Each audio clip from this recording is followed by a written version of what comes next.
இந்த வீடியோ பார்த்தீங்களா? பார்த்துனேன் இந்த வீடியோவை. சகோதரிகள் வந்து சிஎம் சாருக்கு கை கொடுக்கணும்னு ஆசைப்படுறாங்க. பட் ஏதோ ஒரு காரணத்தினால சிஎம் சார் வந்து கை கொடுக்கல. இதுவும் இங்கே மட்டும் இல்லை, இன்னொரு இடத்துலையும் அங்கே இருக்கக்கூடிய நண்பர்கள் அவங்க ஐ திங்க் எல்லாம் தாவேக்காவில் இருக்கக்கூடியவர்கள் ஒயிட் ஷர்ட் அந்த காக்கி பேண்ட்லாம் போட்டிருந்தாங்க.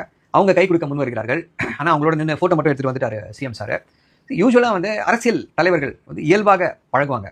கை கொடுக்குறது, தோல் மேலே தோல் போட்டு ஃபோட்டோ எடுத்துக்கிறது, தொண்டர்களோடும் சரி எல்லாரோடையும் சரி. இப்போ குறிப்பாக பார்த்தீங்க அப்படின்னா நம்மளுடைய எதிர்க்கட்சி தலைவர் திரு உதயநிதி ஸ்டாலினாக இருக்கட்டும், இல்லை வந்து யாராக இருக்கட்டும், அவரோட கையில் பார்த்தீங்க அப்படின்னா ஃபுல்லாக கீரலாக இருக்கும், நகை கீரலாக இருக்கும். எஸ்பெஷலி இந்த கேம்பெயின் டைமில் ஏதாவது ஒரு ஃபங்க்ஷனுக்கு போயிட்டு வராங்க அப்படின்னா என்னன்னா எல்லாருக்கும் கை கொடுத்து திடீர்னு கையை பிடிச்சி இழுத்துருவாங்க, இதாகிடும். கூட்டத்தில் நம்மளால ஒன்றும் சொல்ல முடியாது. ஆனால் அதுதான் அரசியல்.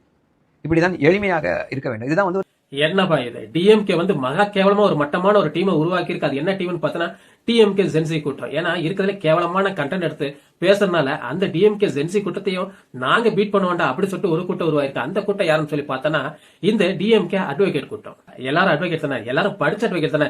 அரையங்குறையான செய்திகளை பேசுறதுக்கு எதுக்கு அட்வொகேட் படிச்சிருக்கீங்க? இந்த கொஞ்ச நாள்ல திமுக அட்வொகேட் டீம்னா என்னதுன்னு மக்களுக்கு நல்லாவே தெரிஞ்சு போயிடுச்சு. அதுல இந்த தம்பி இருக்கு அப்படில இவரு என்னோட வயசுல மூத்தவர் தான். நான் ஏன் தம்பின்னு சொல்லனா இவருக்கு மூளை இவ்வளவுதான் இருக்கு. அந்த மூளைக்கு நான் தம்பின்னு தான் கூப்பிட முடியும். இந்த தம்பி தனக்கு ஏத்த மாதிரி எடிட் பண்ண வீடியோ பார்த்து 4 பக்கத்துக்கு பேசியிருக்காப்ல. ஆனா நிஜமான வீடியோ ஒன்று இருக்குல்ல, அதை கொஞ்சம் பாருங்க.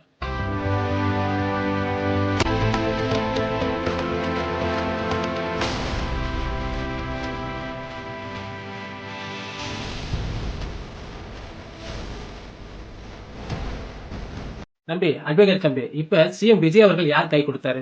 பொய்யான தகவலை ஏன்டா சொல்லிக்கிட்டு இருக்கீங்க? ஒரு ஜான் வயிற்றுக்கு தான் இந்த உலகத்துல எல்லாரும் வாழ்ந்துட்டு இருக்கான். ஆனா அந்த ஒரு ஜான் வயிற்றுக்கு இப்படியா? இந்த அட்வொகேட் தம்பி சொல்லிக்காப்ல உதயநிதி எல்லாம் கேம்பெயின் கடி போகும்போது அப்படியே கை ஃபுல்லாவே நகை கீரலா இருக்குமா, அப்படியே ஓடி வந்து கையை பிடிச்சி புடிங்கி எடுத்துருவாங்க உதயநிதிக்கு. ஏன்டா எத்தனை வீடியோ நாங்க பாத்துருக்கிறோம், எத்தனை வீடியோ நேர்லயே பாத்துருக்கிறேன். ஒருத்த உதயநிதி சீண்டி நாம் பார்த்தது இல்ல. இவங்களே போய் கையை கொடுக்கணும், கை கொடுங்கன்னு சொல்லி கெஞ்ச வேண்டியதா இருக்கும். யாராவது ஒருத்தர் ஒரு 4-5 பேர் கை கொடுத்துருப்பாங்க. கொடுத்தவங்க எல்லாரும் அப்படியே நகை கீரல ஜாம்பிஸ் அவங்கலாம். மக்கள் எல்லாரும் ஜாம்பி கூட்டமா அப்படியே நகத்துல கீறி எடுக்கிறதுக்கு அப்படியே உதயநிதி என்ன ஏதாவது சொல்லிட போறேன் தம்பிங்களா?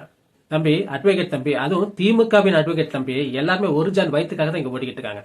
அதுக்கு இவ்வளவு கேவலமா இறங்க வேண்டிய அவசியம் இல்லை.